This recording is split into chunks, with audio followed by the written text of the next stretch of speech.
Hi friends, ಎಲ್ಲರಿಗೂ ನಮಸ್ಕಾರ. ಇವತ್ತಿನ ವಿಡಿಯೋದಲ್ಲಿ ಒಂದು ಹೆಲ್ದಿಯಾಗಿರುವಂತಹ ಒಂದು ಬ್ರೇಕ್ಫಾಸ್ಟ್ನ ಮಾಡಿ ತೋರಿಸ್ತಿದ್ದೀನಿ. ಮಕ್ಕಳು ಲಂಚ್ ಬಾಕ್ಸ್ಗೆಂತೂ ಈ ವಿಧಾನದಲ್ಲಿ ಮಾಡಿಕೊಡಿ, ತುಂಬಾ ಇಷ್ಟಪಟ್ಟು ತಿಂತಾರೆ ಮತ್ತು ಆರೋಗ್ಯಕ್ಕೂ ಕೂಡ ತುಂಬಾ ಒಳ್ಳೆಯದು.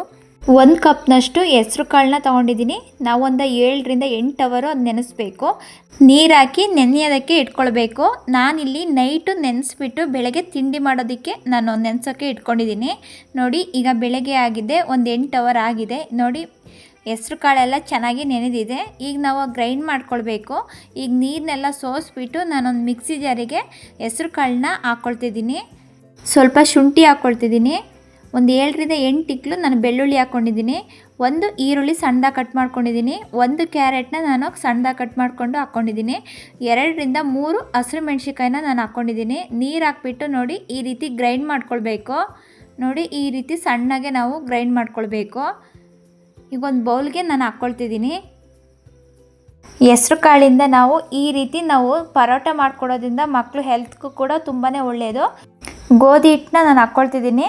2 ಕಪ್ನಷ್ಟು ನಾನು ಗೋಧಿ ಹಿಟ್ಟನ್ನ ಹಾಕ್ಕೊಳ್ತಿದ್ದೀನಿ. ರುಚಿಗೆ ತಕ್ಕಷ್ಟು ಉಪ್ಪು ಹಾಕ್ಕೊಳ್ಬೇಕು. ನಾನೊಂದು 3/4 ಟೇಬಲ್ ಸ್ಪೂನಷ್ಟು ಉಪ್ಪು ಹಾಕ್ಕೊಂಡಿದ್ದೀನಿ. 1 ಕಪ್ಪಷ್ಟು ಕೊತ್ತಂಬರಿ ಸೊಪ್ಪು ಹಾಕ್ಕೊಂಡಿದ್ದೀನಿ. ಅರ್ಧ ಟೇಬಲ್ ಸ್ಪೂನಷ್ಟು ಅರಿಶಿನ ಪುಡಿ ಹಾಕ್ಕೊಂಡು ಮಿಕ್ಸ್ ಮಾಡ್ಕೊಳ್ಬೇಕು. ಹೆಸ್ರು ಕಾಳಲ್ಲಿ ನಾವು ಗ್ರೈಂಡ್ ಮಾಡ್ಕೊಂಡಿರೋದ್ರಿಂದ ಅದು ನೀರಿನ ಅಂಶ ಇರೋದ್ರಿಂದ ನಾನು ಹಾಗೇ ಮಿಕ್ಸ್ ಮಾಡ್ಕೊಳ್ತಿದ್ದೀನಿ. ಈಗ ನಮಗೆ ಎಷ್ಟು ಬೇಕಷ್ಟು ನೋಡಿಕೊಂಡು ನೀರು ಹಾಕ್ಕೊಳ್ಬೇಕು. ನೋಡಿ, ಸ್ವಲ್ಪನೇ ನೀರು ಹಾಕ್ಕೊಂಡು ನಾವು ಮಿಕ್ಸ್ ಮಾಡ್ಕೊಳ್ಬೇಕು. ನಾವು ಚಪಾತಿ ಹಿಟ್ಟನ್ನು ಯಾವ ರೀತಿ ನಾವು ನಾದ್ಕೊಂಡು ಮಾಡ್ಕೊತೀವೋ ಅದೇ ರೀತಿ ನಾವು ಹಿಟ್ಟನ್ನು ಈ ರೀತಿ ನಾದ್ಕೊಂಡು ಚೆನ್ನಾಗಿ ಮಿತ್ಕೊಳ್ಬೇಕು. ನೋಡಿ, ಈ ರೀತಿ ನಾದ್ಕೊಂಡು 1 ಟೇಬಲ್ ಸ್ಪೂನಷ್ಟು ನಾನು ಎಣ್ಣೆ ಹಾಕ್ಕೊಳ್ತಿದ್ದೀನಿ. ಎಣ್ಣೆ ಹಾಕಿದಾದಮೇಲೆ ನಾವು ಚೆನ್ನಾಗಿ ನಾದ್ಕೊಳ್ಬೇಕು.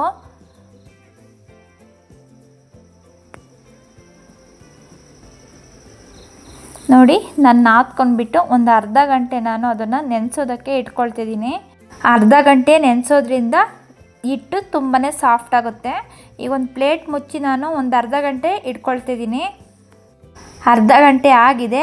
ಹಿಟ್ಟು ಈಗ ತುಂಬಾ ಸಾಫ್ಟಾಗಿ ಚೆನ್ನಾಗಿ ನೆನೆದಿದೆ.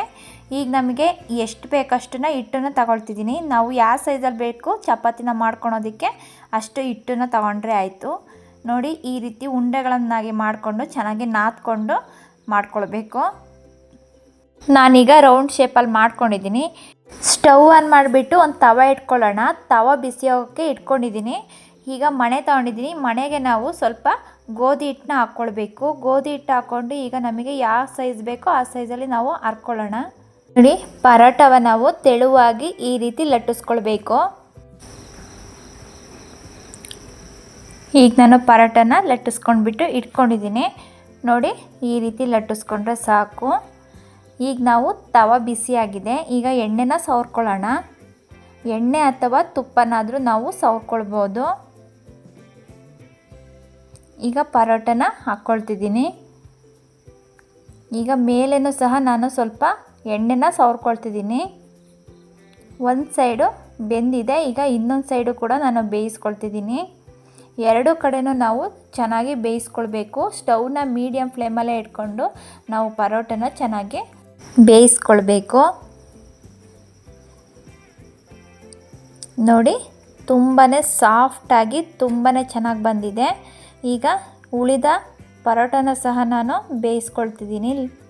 ನಾವು ಮಕ್ಕಳು ಲಂಚ್ ಬಾಕ್ಸ್ಗೆ ಇಲ್ಲಾಂದರೆ ಸಂಜೆ ಟೈಮಲ್ಲಿ ಬೆಳಗ್ಗೆ ಟಿಫನ್ಗೆ ಈ ರೀತಿ ಈಸಿಯಾಗಿ ಮಾಡ್ಕೊಳ್ಬೋದು. ನಮಗೆ ರೌಂಡ್ ಶೇಪಲ್ಲಿ ಬೇಕು ಅಂದರೆ ಈ ರೀತಿ ಯಾವುದಾದ್ರೂ ಪ್ಲೇಟ್ ಇದ್ದರೆ ನಾವು ಈ ರೀತಿ ಆ ಸೈಜಲ್ಲಿ ನಾವು ಮಾಡ್ಕೊಳ್ಬೋದು. ಈಸಿಯಾಗಿ ರೌಂಡ್ ಶೇಪಲ್ಲಿ ನಾವು ಮಾಡ್ಕೊಳ್ಬೋದು. ಉಳಿದ ಪರೋಟನೂ ಸಹ ನಾನು ರೆಡಿ ಮಾಡಿಕೊಂಡು ಇಟ್ಕೊಂಡಿದ್ದೀನಿ. ನೀವು ಒಂದು ಸತಿ ಈ ವಿಧಾನದಲ್ಲಿ ಟ್ರೈ ಮಾಡಿ ನೋಡಿ. ಹೆಸ್ರು ಕಾಳಿಂದ ನಾವು ಆರೋಗ್ಯಕ್ಕೆ ತುಂಬಾ ಒಳ್ಳೆಯದಾಗಿರುವ ಈ ಪರೋಟನ ಟ್ರೈ ಮಾಡಿ. ಮಕ್ಕಳಿಗಂತೂ ತುಂಬಾ ಒಳ್ಳೆಯದು ಅಂತಲೂ ನಾವು ಹೇಳ್ಬೋದು. ಈ ರೆಸಿಪಿ ನಿಮಗೆ ಇಷ್ಟ ಆಯಿತು ಅಂದರೆ ಲೈಕ್ ಮಾಡಿ, ಶೇರ್ ಮಾಡಿ, ಕಮೆಂಟ್ ಮಾಡಿ. ಇನ್ನು ಬೇರೆ ರೆಸಿಪಿಗೋಸ್ಕರ ರಶ್ಮಿ ಕುಕಿಂಗ್ ಚಾನಲನ್ನು ಸಬ್ಸ್ಕ್ರೈಬ್ ಮಾಡಿ, ಪಕ್ಕದಲ್ಲೇ ಇರುವ ಬೆಲ್ ಬಟನನ್ನು ಕ್ಲಿಕ್ ಮಾಡಿ.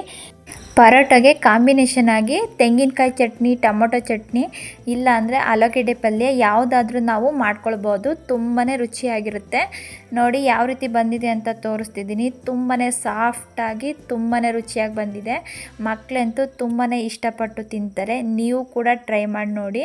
ಹೆಸರು ಕಾಳಿಂದ ನಾನು ದೋಸೆನೂ ಸಹ ಮಾಡಿ ತೋರಿಸಿದ್ದೀನಿ. ಒಂದ್ಸತಿ ವಿಡಿಯೋ ನೋಡಿ ಸಪೋರ್ಟ್ ಮಾಡಿ. ಹೆಸರು ಕಾಳನ್ನು ನಾವು ನೈಟ್ ನೆನೆಸಿ ಬೆಳಗ್ಗೆನೂ ಸಹ ಮಾಡ್ಕೊಳ್ಬೋದು, ಇಲ್ಲ ಅಂದರೆ ಬೆಳಗ್ಗೆ ನೆನೆಸಿ ಸಂಜೆನೂ ಕೂಡ ನಾವು ಮಾಡ್ಕೊಳ್ಬೋದು. ಸಿಂಪಲ್ಲಾಗಿ ಈಸಿಯಾಗಿ ನಾವು ಮಾಡ್ಕೊಳ್ಬೋದು. ನೋಡಿ ಪರೋಟ ಯಾವ ರೀತಿ ಸಾಫ್ಟಾಗಿ ಬಂದಿದೆ ಅಂತ ತೋರಿಸ್ತಿದ್ದೀನಿ. ನಾವು ಮಕ್ಕಳಿಗೆ ಲಂಚ್ ಬಾಕ್ಸ್ಗೆ ನಾವು ಇಡುವಾಗ ನಾನು ಈ ರೀತಿ ಮಾಡಿಕೊಟ್ಟಿದ್ದೀನಿ. ಸ್ವಲ್ಪ ಬಟರ್ನ ನಾವು ಹಾಕಿಬಿಟ್ಟು ಸ್ವಲ್ಪ ಪಲ್ಯನ ನಾನು ಹಾಕ್ಬಿಟ್ಟು ರೋಲ್ ಮಾಡಿ ಲಂಚ್ ಬಾಕ್ಸ್ಗೆ ಇಟ್ಟು ಕಳಿಸೋದ್ರಿಂದ ತುಂಬಾ ಇಷ್ಟಪಟ್ಟು ತಿಂತಾರೆ. ಆರೋಗ್ಯಕ್ಕೂ ಕೂಡ ತುಂಬಾ ಹೆಲ್ದಿ ಅಂತಲೂ ಹೇಳ್ಬೋದು. ಯಾರೆಲ್ಲ ವಿಡಿಯೋನ ಹೊಸದಾಗಿ ನೋಡ್ತಿದ್ದೀರಾ ದಯವಿಟ್ಟು ಸಬ್ಸ್ಕ್ರೈಬ್ ಮಾಡಿ, ಪಕ್ಕದಲ್ಲೇ ಇರುವ ಬೆಲ್ ಬಟನನ್ನು ಕ್ಲಿಕ್ ಮಾಡಿ ಸಪೋರ್ಟ್ ಮಾಡಿ. ನೋಡಿ ಈ ರೀತಿ ನಾವು ರೋಲ್ ಮಾಡಿ ನಾನು ಲಂಚ್ ಬಾಕ್ಸ್ಗೆ ಇಟ್ಟು ಕಳಿಸ್ತಿದ್ದೀನಿ. ನೀವು ಒಂದ್ಸತಿ ಈ ವಿಧಾನದಲ್ಲಿ ಟ್ರೈ ಮಾಡಿ ಟೇಸ್ಟ್ ಹೇಗೆ ಬಂತು ಅಂತ ಕಮೆಂಟ್ ಬಾಕ್ಸಲ್ಲಿ ತಿಳಿಸಿ. ಸಪೋರ್ಟ್ ಮಾಡಿ. Thank you.